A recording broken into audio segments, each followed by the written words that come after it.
Nachhaltigkeit. For me, it's not just about the economy. The future is not just about the economy. It's one element of our society. There's much more and richer parts to it, but whole life centered means for me inclusive to all we are, whole life in me, in you, inclusive that everyone has an opportunity to participate, and inclusive that it includes all life forms.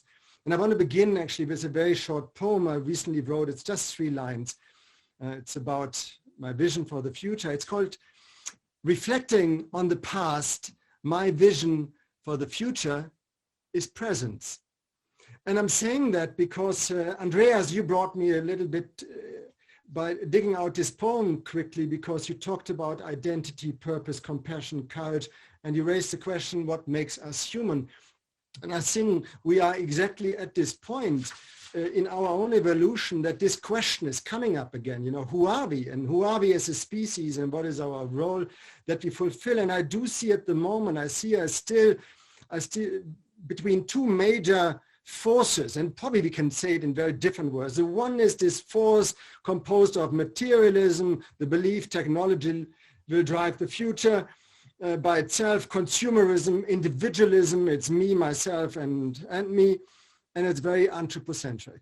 And it's about homo faber, man, the maker. Indeed, you know, it's man-made, not man and woman made, and it's very much, I'm bringing homo faber, which is a famous title of a beautiful book by Max Frisch, in my neighboring countries. So self-actualization needs to be much larger than just being a self-actualized economic participant. The other force, the emerging one that I'm seeing, is the one where consciousness is now called force, where inner technologies are waking up and are called force, the social, emotional capacity, the longing for a more regenerative lifestyle that we are looking for.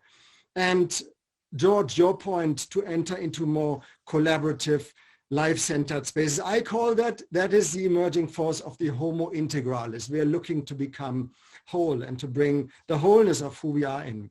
I see us in the middle of this struggle within ourselves and on the planet, and I think we are at a crossroad.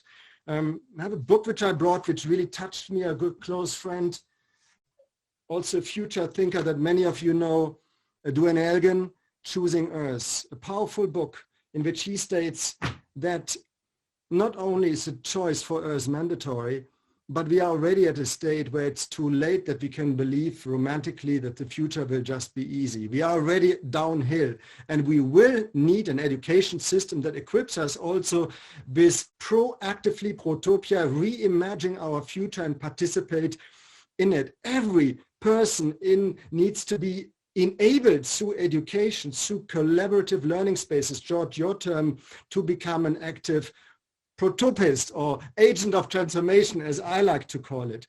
We are really dangling between extinction, the 2 E's, I would say, extinction and enlightenment. There is an opportunity, but whether we take it, well, I think many factors come in here. It requires that even in a time where fear will play a massive role, because the worse it gets, the more the fear will also rise, that we are beginning to learn how do we imagine the future despite very difficult environments. And I want to evoke another great thinker. Leslie, I'm sorry that it's a male writer, but he's someone who really influenced me beautifully through his holistic perspective, Gene Gebser. And he made this point that we are at this shift point from a mental age where we are, you know, just in scientific, technological approach to life to a more integral one, which will not just only integrate us into the future, but will also bring kind of lost skills back into the scale. And that brings me, what I would say, Pavel, your invitation to what do I do practically about this? In the last 20 years, 18 years ago to be precise, we started an organization called Transform, a Center for Integral Development, where we develop holistic education based on an integral holistic paradigm, which is life inclusive. It includes the perspective on the personal level of body, heart, mind, the creative and the practical dimension that we are all holding. On a societal level, it brings the dimension of nature and culture together with science, technology, and economy and politics, whereby nature and culture have been usually the forgotten dimension, on a global level. And this is another vital point that I think, George, you made this point. It includes center, south, east, north, and west of the world, because most of our educational systems on the planet are Western educational impulses. And we talk about universalization, which for me is Westernization, if not standardization. And if we want to survive on this planet, I believe we need to build on education systems that activate the full cultural capacity of all our societies. And that is also the key to societal renewal. And it includes, of course, and foremost, the indigenous wisdom that we are holding.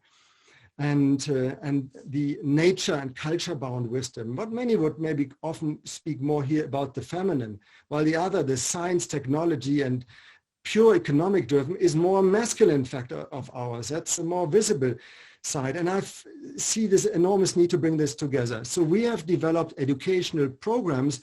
And Leslie, I agree, we don't yet have the future education. It's a shame.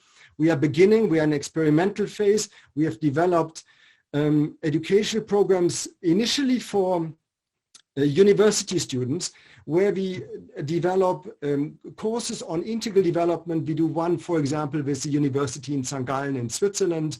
Another one we did with Meridian in America.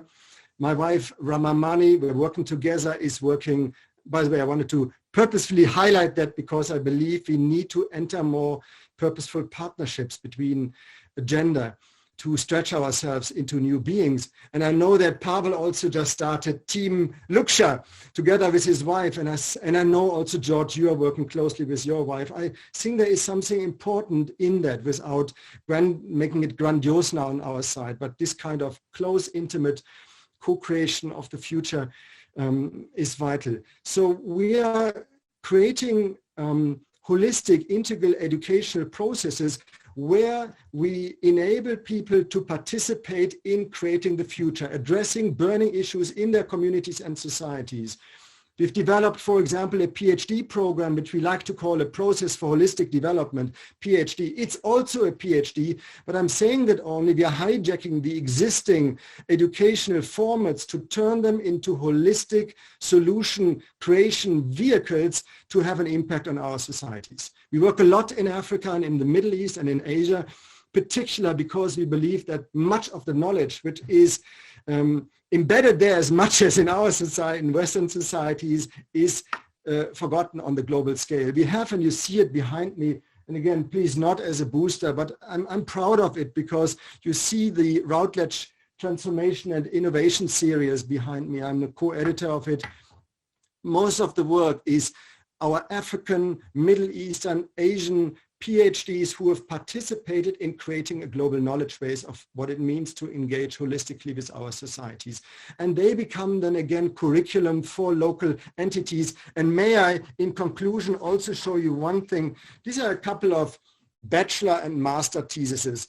Well, many have been written. I don't think the world needs more bachelor, masters, or PhD theses, but all of them are written by young fellows of ours who are going to partner organizations in the world, for example, to school for mentally challenged girls and young women in India, working with them for 3 to 6 months. And the bachelor thesis is the derivative. It's not in the forefront, it's a derivative of a transformative change process that led to impact on the ground. And I often feel and dream of if every student, every kindergarten child on the level on which we are and can see engages through education meaningfully with society,